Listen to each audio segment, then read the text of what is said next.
विनोद खन्ना की वो गलतियां जिन्होंने अमिताभ बच्चन को बनाया सुपरस्टार। अगर विनोद खन्ना ने ये गलतियां नहीं की होती तो आज अमिताभ बच्चन के पास एक फूटी कौड़ी ना होती।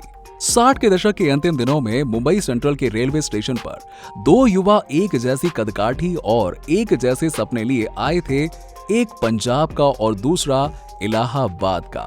दोनों बॉलीवुड में अपना करियर बनाना चाहते थे। दोनों आगे चलकर बॉलीवुड में महान कलाकार बने, जिन्हें विनोद खन्ना और बॉलीवुड के महानायक अमिताभ बच्चन के नाम से जाना जाता है। इन दोनों ने अपने संघर्ष के दम पर बॉलीवुड में नाम तो बनाया, पर दोनों की मंजिल अलग हो गई। एक को जहां सदी के महानायक की पदवी दी गई, तो वहीं दूसरे ने अपनी अपार प्रतिभा का उपयोग ही नहीं किया और वो हासिल नहीं कर पाए जिसके वो कहीं न कहीं हकदार और दावेदार थे। आज की इस वीडियो में हम बात करेंगे विनोद खन्ना की उन गलतियों के बारे में जिन्होंने उन्हें महानायक नहीं बनने दिया और उन्हीं के सह कलाकार अमिताभ बच्चन के सुपरस्टार होने की राह बनाई। दोनों के करियर की शुरुआत की बात करें तो जहां एक तरफ विनोद खन्ना मन का गीत फिल्म के कलाकार बने, वहीं अमिताभ बच्चन ने सात हिंदुस्तानी में सहायक भूमिका निभाई। यहाँ ये जानना जरूरी हो जाता है कि ये फिल्म इन दोनों को एक दूसरे के रिकमेंडेशन से मिली थी। जहां मन का गीत विनोद खन्ना को उस दौर के स्थापित चरित्र अभिनेता और खलनायक मनमोहन के रोल में और सुनील दत्त को इनका नाम सुनाने से मिली थी, वहीं अमिताभ बच्चन को सात हिंदुस्तानी फिल्म केएस अब्बास को इनका नाम सजेस्ट करने से मिली थी। मन का मीत और सात हिंदुस्तानी दोनों सन 1969 में आई। इन दोनों की डेब्यू फिल्म रही ये और दोनों ने अपनी अपनी फिल्म में अच्छा काम किया और दोनों को लोगों ने खूब पसंद भी किया। इसके बाद 2 साल बाद 1971 में दोनों के करियर में ऐसी फिल्म आई जिससे इन दोनों ने संकेत दे दिया कि ये लंबी रेस के घोड़े हैं।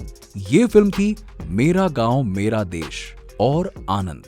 ये फिल्म मेरा गांव मेरा देश में विनोद खन्ना एक ऐसे खलनायक के रूप में दिखे जो फिल्म के नायक धर्मेंद्र से किसी भी मामले में कम नहीं था, चाहे बात हैंडसमनेस की हो या फिर एक्टिंग की। उधर आनंद में अमिताभ बच्चन इस बार बड़ी भूमिका में दिखे, जो कि फिल्म के सहनायक बनकर आए थे। जहां मेरा गांव मेरा देश उस साल की दूसरी सबसे ज्यादा कमाई करने वाली फिल्म बनी, तो वहीं पर दूसरी ओर आनंद ने उस साल फिल्म फेयर अवार्ड में लगभग 6 अवार्ड जीते। फिल्म मेरा गांव मेरा देश ने विनोद खन्ना को सबसे हैंडसम विलन की उपाधि दिलाई। वहीं आनंद में अमिताभ बच्चन ने बेस्ट फिल्म फेयर अवार्ड में बेस्ट सपोर्टिंग रोल का अवार्ड जीता।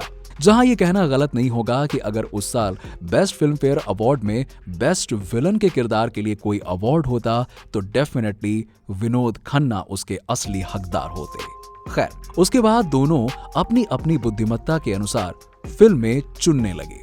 जहां विनोद खन्ना ने छोटी फिल्मों में सहायक भूमिका और कम बजट की फिल्मों में काम करना शुरू कर दिया, वहीं दूसरी ओर अमिताभ बच्चन ने बड़ी बजट की फिल्मों और निर्देशकों की नामचीन फिल्मों में काम करने का फैसला किया। इसी क्रम में अमिताभ बच्चन की प्रकाश मेहरा द्वारा निर्देशित फिल्म जंजीर आई, जिसमें अमिताभ बच्चन एंग्री मैन बनकर उभरे, जबकि विनोद खन्ना ने हम तुम और वो हसीना दीवाने और 5 दुश्मन जैसी फ्लॉप फिल्मों में काम किया। अगर उस समय विनोद खन्ना ज्यादा फिल्मों की बजाय गुणवत्ता वाली फिल्मों को चुनते तो आज बात कुछ और ही होती। खैर, अभी भी बात बिगड़ी नहीं थी और साल 1974 में विनोद खन्ना ने हाथ की सफाई फिल्म में काम किया, जिसके लिए उनके काम को काफी सराहा गया और उस साल के बेस्ट सपोर्टिंग रोल के लिए फिल्म फेयर अवार्ड से भी नवाजा गया। लेकिन अभी भी विनोद खन्ना मेरा गांव मेरा देश जैसी जादुई फिल्म को दोहरा नहीं पाए थे। लेकिन फिल्मी गलियारों में और दर्शकों के बीच ये कानाफूसी चालू हो गई थी कि अभी अमिताभ बच्चन की टक्कर में कोई अभिनेता है तो वो है विनोद खन्ना। इसी दौरान साल 1975 में अमिताभ बच्चन की एक और फिल्म जमीर आई, जिसमें विनोद खन्ना ने भी काम किया और फिर भी फिल्म में दोनों का कुछ खास टकराव देखने को नहीं मिला, क्योंकि इसमें विनोद खन्ना ने मेहमान की भूमिका निभाई थी। हालांकि इससे पहले दोनों महमूद साहब की कुंवारा बाप फिल्म में काम कर चुके थे और इस फिल्म में भी दोनों ने स्पेशल अपीयरेंस दिया था, लिहाजा दोनों का टकराव नहीं होना था और ना ही हुआ। दर्शकों की इस ख्वाहिश को पूरा किया प्रकाश मेहरा ने साल 1976 में फिल्म हेरा फेरी में दोनों को बतौर एक्टर लिया और इस फिल्म ने लोगों को इस अड़चन में डाल दिया कि दोनों में से किसको बेहतर अभिनेता कहा जाए। लोग अभी इसी बात में कंफ्यूज थे और अगले साल की दोनों की बैक टू बैक 3 फिल्में आई।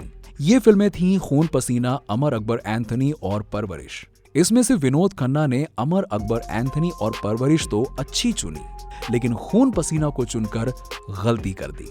इस फिल्म में अमिताभ बच्चन पूरी तरह से छाए रहे और विनोद खन्ना के हक में ऐसा रोल आया जो कि ना उनकी पर्सनैलिटी को सूट करता था और ना ही उनका इस पर एक्सपीरियंस अच्छा था। फिल्म में विनोद खन्ना एक ऐसे सहायक अभिनेता बनकर रह गए थे जिनके हिस्से में कुछ फाइट्स और भूरे बालों का बिग आया। लोगों को आज तक ये समझ में नहीं आया कि इस फिल्म में उनके भूरे बालों का क्या मतलब था। विनोद खन्ना जब फिल्म की शूटिंग पर पहुंचे तो इनकी कहानी और इनका किरदार बिल्कुल बदल दिया गया। अब ना तो ये वो कहानी लग रही थी और ना ही वो भूमिका जो उन्हें फिल्म साइन करने से पहले सुनाया गया था। जब इन्होंने इस बात की शिकायत प्रकाश मेहरा से की तब जाकर इसमें कुछ बदलाव किए गए, पर अब तक अमिताभ बच्चन को लेकर इस फिल्म का अधिकांश हिस्सा सूट हो चुका था, जिसे अब बदलना मुमकिन नहीं था। अंत में विनोद खन्ना ने मन मारकर इस फिल्म में सहायक भूमिका के तौर पर काम किया, जो कि उनके करियर के लिए बहुत ही घातक सिद्ध हुआ। अगर सही मायने में देखा जाए तो उनका इस फिल्म को छोड़ देना ही उचित फैसला होता। अगले साल 1978 में इन दोनों की जोड़ी की अगली फिल्म आई मुकद्दर का सिकंदर। इस फिल्म में भी विनोद खन्ना सहायक भूमिका में ही दिखे, जो कि उनके करियर में बड़ा बनने की दिशा में बहुत बड़ा रोड़ा था। इस फिल्म के चुनाव में कहीं न कहीं विनोद खन्ना ही जिम्मेदार थे। जब प्रकाश मेहरा उनसे इस फिल्म की स्क्रिप्ट को लेकर मिलने गए और उन्होंने बताया कि ये फिल्म में सहायक भूमिका का रोल है और इसमें लीड रोल के लिए अमिताभ बच्चन को साइन किया जा चुका है। इस बात को जानने के बाद भी विनोद खन्ना ने इस फिल्म को इस शर्त पर साइन किया कि उन्हें अमिताभ बच्चन के बराबर फीस मिले। फिल्मों में फीस को लेकर तो उन्होंने अमिताभ बच्चन की बराबरी कर ली, लेकिन रोल की लंबाई की बराबरी कैसे कर पाते, और इस तरह से विनोद खन्ना का एक और फैसला गलत साबित हुआ। इसके बाद विनोद खन्ना ने एक और फैसला लिया, ऐसा फैसला लिया जो उनके करियर को बर्बाद करने में सबसे बड़ा भागीदार बना। दरअसल विनोद खन्ना को मेडिटेशन में गहरी रुचि थी और 1978 में एक प्रेस कॉन्फ्रेंस करके लोगों को सुना दिया कि वो अपने पारिवारिक और फिल्मी करियर को त्याग रहे हैं और अपनी अधूरी फिल्मों को पूरा करके फिल्मी दुनिया को अलविदा कह रहे हैं। साल 1981 तक आते आते विनोद खन्ना ने परिवार और फिल्मी करियर को छोड़ मेडिटेशन को ज्वाइन किया। अब अमिताभ बच्चन के सुपरस्टार बनने की राह में कोई रोड़ा ही नहीं था और इस तरह से विनोद खन्ना ने कई गलत फैसले किए, जिसकी वजह से इन्हें वो मुकाम हासिल नहीं हुआ जिसके वो हकदार थे। जब विनोद खन्ना का मेडिटेशन से मोह भंग हुआ तो उन्होंने वापस से फिल्मी करियर और परिवार में एंट्री की। कोशिश तो की, लेकिन तब तक काफी वक्त गुजर चुका था। साल 1998 में दिए गए एक इंटरव्यू में जब इनसे अमिताभ बच्चन के साथ कंपटीशन के बारे में पूछा गया, तब इनका जवाब था कि 70 के दशक में हमसे कई गलतियां हुई, पर सब विधि का विधान है जिस पर हमारा कोई जोर नहीं। साथ ही साथ उन्होंने यहां तक ये भी कहा कि अगर आप लोगों को लगता है कि अमिताभ उस समय मुझसे बेहतर अभिनेता थे, लेकिन आज भी 100 लोगों को जब आप इस बारे में पूछेंगे तो 50 अमिताभ के पक्ष में होंगे और 50 मेरे। खैर, आप हमें कमेंट करके जरूर बताइए कि दोनों में से आप किसे परफेक्ट अभिनेता मानते हैं।